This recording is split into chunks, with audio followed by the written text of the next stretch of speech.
This week on Jerusalem Dateline, a wave of terror hits Jerusalem and spreads throughout Israel. From a bus attack to a bus stop, to random attacks, and from kids as young as 13. We'll bring you reports on what's behind the violence.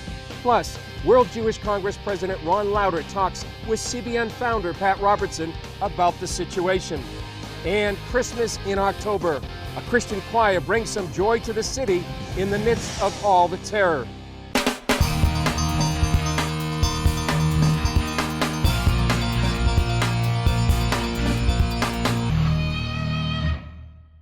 Hello and welcome to this edition of Jerusalem Dateline. I'm Chris Mitchell. It's been a deadly time here in Jerusalem and throughout Israel as a wave of Palestinian terror attacks have spread throughout the land. Palestinian Arabs committed at least 3 more terror attacks, 2 in Jerusalem and another in central Israel. What took place here in Amon HaNetziv in a relatively quiet neighborhood, 2 terrorists carried out an attack on a bus. One of them was armed with a pistol, the second one with a knife. They injured 5 Israelis. What we confirmed is that our police units that arrived at the scene shot and killed one of the terrorists. The second terrorist was apprehended. Aaron Adler arrived on the scene as one of the first responders. When I arrived on scene, there was actually still shooting on the scene.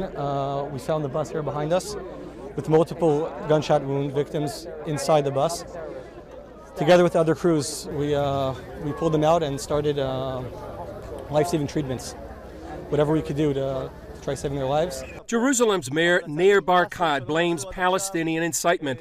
Palestinian Authority President Mahmoud Abbas began the incitement last month when he said the Al-Aqsa Mosque was in danger and that the Israeli government was changing the status quo on the Temple Mount. Which is not true, which is a lie. It's just a filthy lie.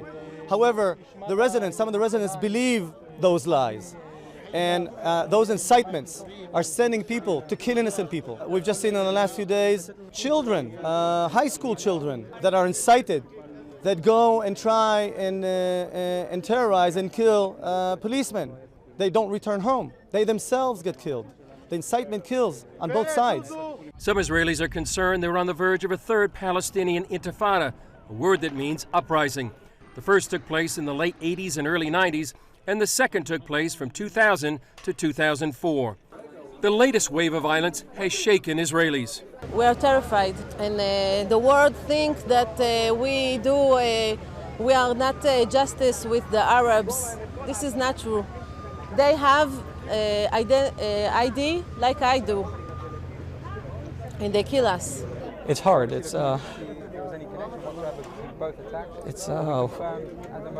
not a good situation, but we do what we can.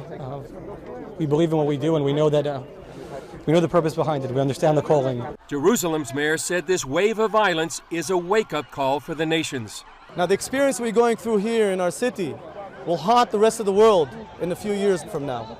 You have to understand that terrorism, this kind of terrorism, is not just a Jerusalem problem. It's not just an Israeli problem. It's an international problem. And if you don't understand and support us in fighting terrorism here, next phase will happen everywhere else in the world. It's hard sometimes for Israelis to walk down the street or wait at a bus stop without fearing a Palestinian terror attack. Here's the latest on the situation. A Palestinian posing as a photojournalist, wearing a safety vest and carrying equipment, stabbed an Israeli soldier. He was shot and killed. The incident was caught live by a Hamas TV crew. Ahead of the Day of Rage, rioting Palestinians burned the tomb of the biblical patriarch Joseph in Nablus. In a surprise move, Palestinian Authority Chairman Mahmoud Abbas condemned the arson attack. Foreign Ministry Director General Dori Gold said it was similar to the actions of extremist Muslim groups from Afghanistan to Libya. Days of Rage usually include Palestinian rioting and confrontation with Israeli troops at flashpoints in Judea and Samaria or the West Bank. But this one comes during a spate of terror that Israel hasn't seen for a long time. Prime Minister Netanyahu told journalists that incitement is behind the current wave of terrorism and violence. First on the Al-Aqsa Mosque and the outrageous claims that we are changing the status quo there or intend to destroy it. And now we have a new big lie. That new big lie is that Israel is executing Palestinians. Palestinian Authority President Mahmoud Abbas accused Israel of executing what he called an innocent Palestinian boy. That boy stabbed an Israeli boy his own age earlier this week. First of all, he's not dead, he's alive. This Palestinian terrorist is now being treated in Hadassah Hospital in Israel. As for Al-Aqsa Mosque on the Temple Mount, Israel says, as always, only Muslims are allowed to pray there. Christians and Jews have limited access and no prayer allowed. Netanyahu said the trouble doesn't have anything to do with whether or not there are peace talks. They're attacking us not because they want peace or don't want peace, it's because they don't want us here. Tension in Israel is palpable. Many Israelis are staying away from public places. Others aren't giving in. I've never seen a time like this before in my entire life. I've heard about it when I was a kid, about the Second Intifada, but I never felt this way. You know, when I see something on Facebook, it hurts inside to see it. And, you know, I feel bad, and I hope that anyone who gets injured is healed fast. Yeah, it is sometimes it's scary to walk around, but it's not that scary because I know I believe in God and I know He's gonna help us. Julie Stahl, CBN News, Jerusalem. U.S. Secretary of State John Kerry says he's heading to the region to mitigate the wave of Palestinian terror and Israeli countermeasures that are sweeping the area. Meanwhile, Palestinian President Mahmoud Abbas is increasing his incitement against the Jewish state. Israel says decades of incitement against Jews in Israel are behind Palestinian rage that's fueling the current wave of terrorism. Security here in Jerusalem is extremely tight. The government deployed more Israeli border police along with Jerusalem police to block entrances to Jerusalem's Arab neighborhoods like this one called Jabu Mukaber, where a number of the attackers came from. We hear again and again the slogan, Itbach el Yahud, kill the Jews, knife the Jews, death to the Jews, in the name of Allah, in the name of defending Islam, in the name of defending the Al-Aqsa Mosque. In a televised speech on Wednesday, Abbas accused Israel of increasing what he called its aggressive offensive against Palestinians and holy sites. What sends young people out with butcher knives to attack Israelis, this phenomenon, is that it emanates from incitement, and particularly religious incitement. Incitement around the false accusation that Israel seeks to change the status quo on the Temple Mount. Israel was hoping Abbas would use his speech to calm the situation, but instead he didn't condemn the current wave of terror, nor call for a halt to attacks. He charged Israel with what he called field executions and said 2 teens who carried out a stabbing attack of an Israeli teenager early this week were martyrs. Their parents said they went to buy candy, but this security camera footage clearly shows the boys brandishing knives. One of the teens was killed as he tried to attack a policeman, but the other is alive and receiving treatment in an Israeli hospital. Yet Abbas said he was dead.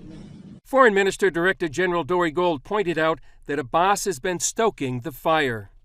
No less than Mahmoud Abbas made the famous comment on September 16th of this year, "We welcome every drop of blood spilled in Jerusalem. They, Israelis, have no right to desecrate the Al-Aqsa Mosque with their filthy feet." What is this? Social media is also helping to spread incitement and lies to the younger generation, like this Hamas video that shows how to stab a Jew. On Wednesday, a Palestinian tried to stab a police officer at the Damascus gate of the Old City.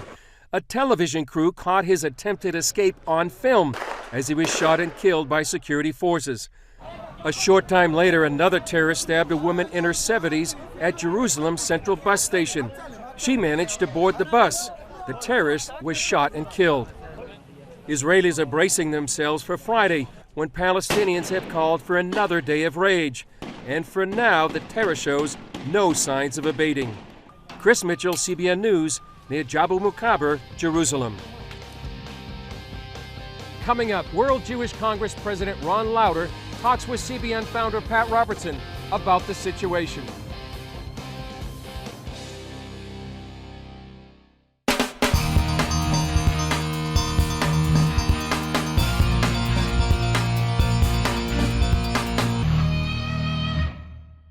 Welcome back to Jerusalem Dateline. World Jewish Congress President Ron Lauder called on Palestinian President Mahmoud Abbas to quench the violence. He talked with CBN founder Pat Robertson about the situation. Are we seeing the beginning of a third intifada over there in Israel?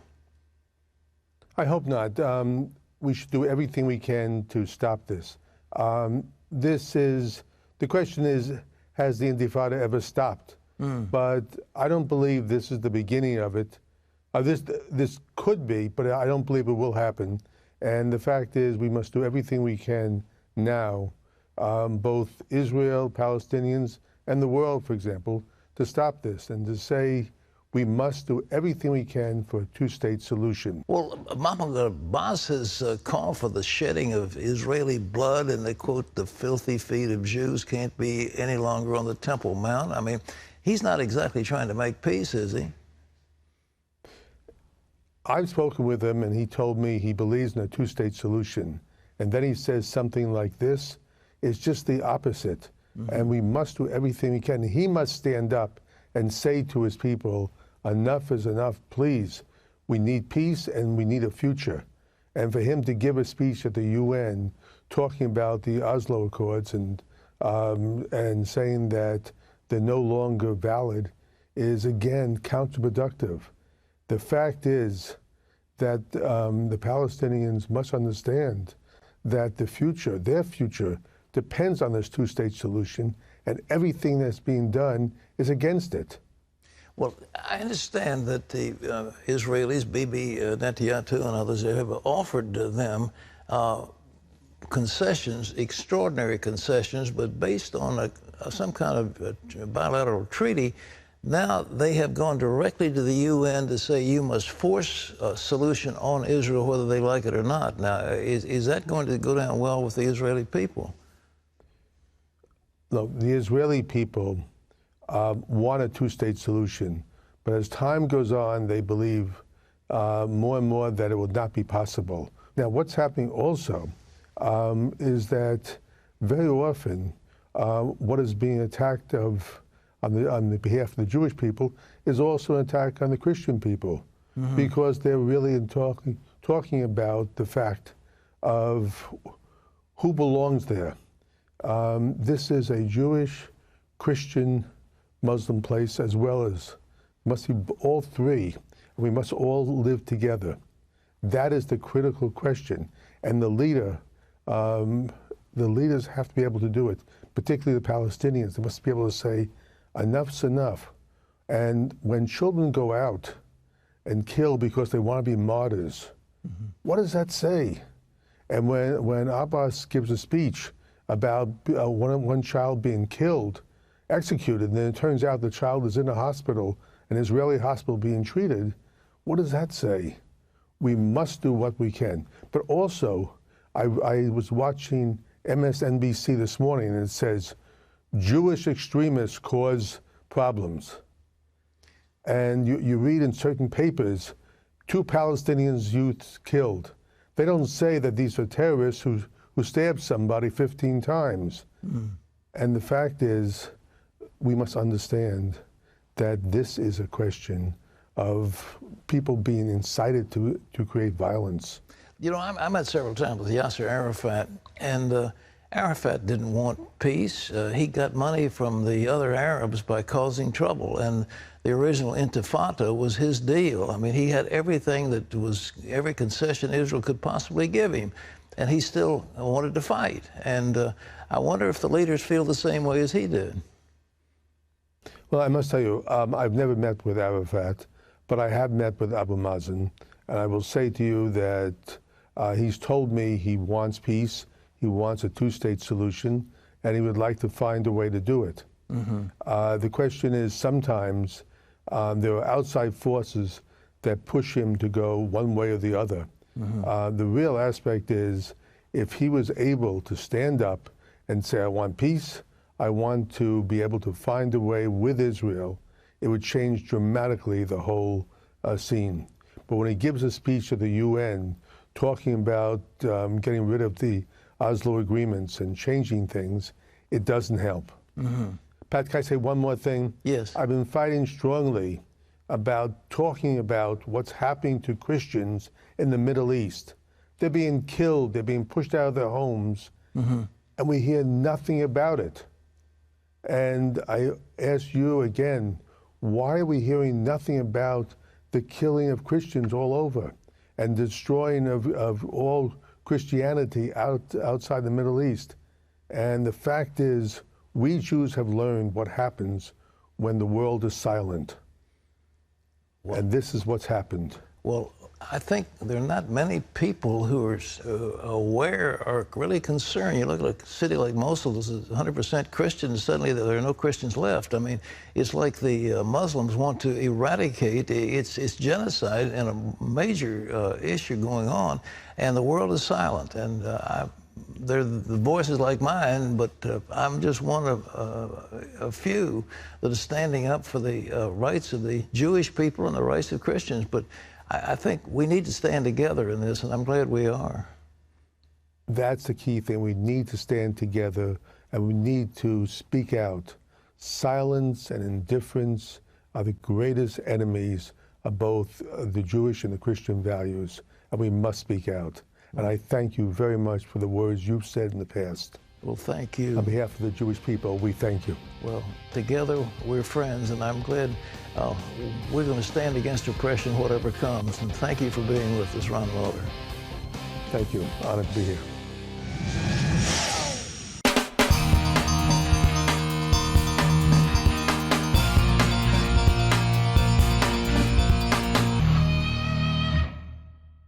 Israel's cabinet met in an emergency session to decide what to do about the wave of Palestinian terrorism. But Palestinian social media is portraying Israelis as the aggressors. Some say it's a predictable campaign of disinformation. Be warned, the video in the story is graphic.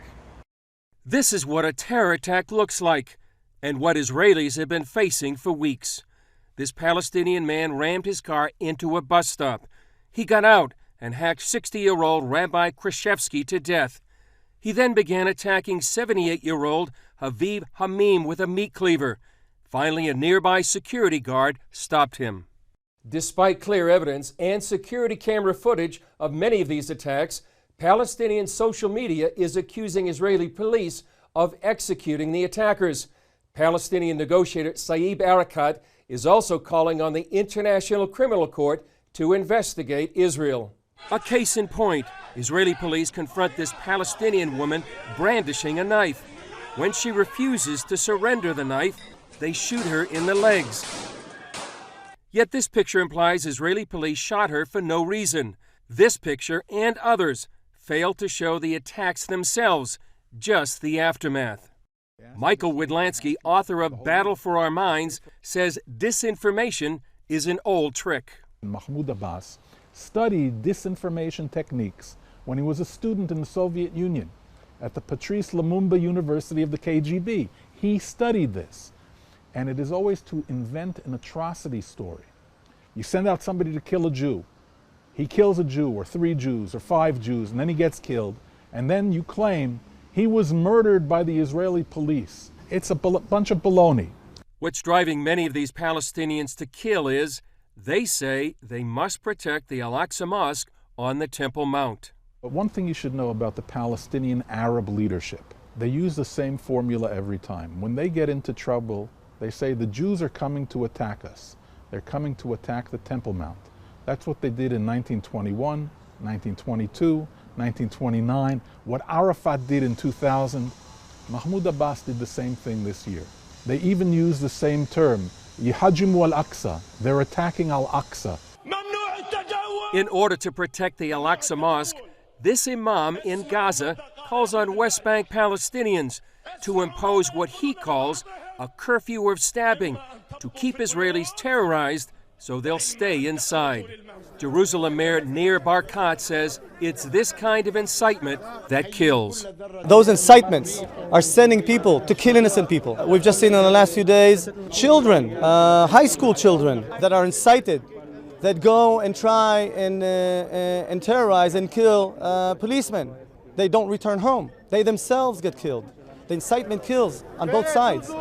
Chris Mitchell, CBN News, Jerusalem.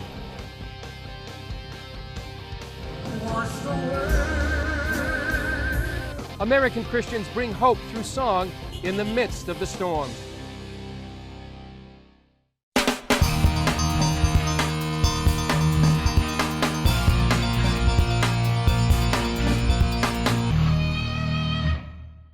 Even in the midst of trouble, Israelis know the importance of making sure that life goes on.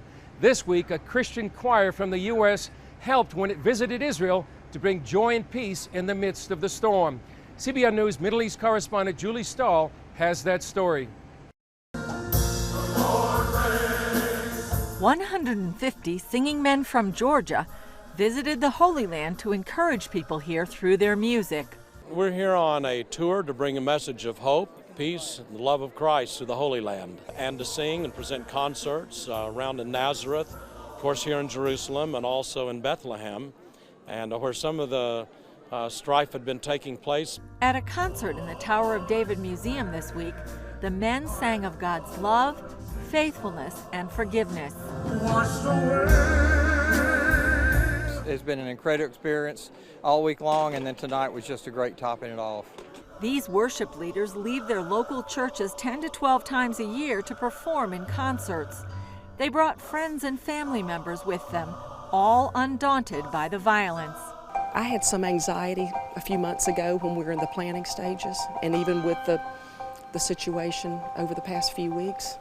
We're as safe as we can possibly be anywhere on the face of this earth tonight because God's called us here. And they say it's been a good experience. We've had such a wonderful time, and everybody's been very kind to us. And when I go home, I can't wait to come back. We love Israel, we love the Jewish people, and Christians support. We support Israel, we support the Jews, and we love them. Caroline Shapiro-Weiss, who is in charge of public relations at the Tower of David, was delighted by the concert. We've had a magical evening of song and praise and prayer from the singing men of Georgia, who, despite the situation, I would venture to say, brought Christmas early to Jerusalem. Julie Stahl, CBN News, the Tower of David Museum, Jerusalem's Old City. What an amazing and inspiring sound in the midst of a very difficult situation. Because of what's going on, be sure to be praying for the peace of Jerusalem. I'm Chris Mitchell. You can follow us throughout the week on Facebook, Twitter, and now on Periscope. And we'll see you next time on Jerusalem Dateline.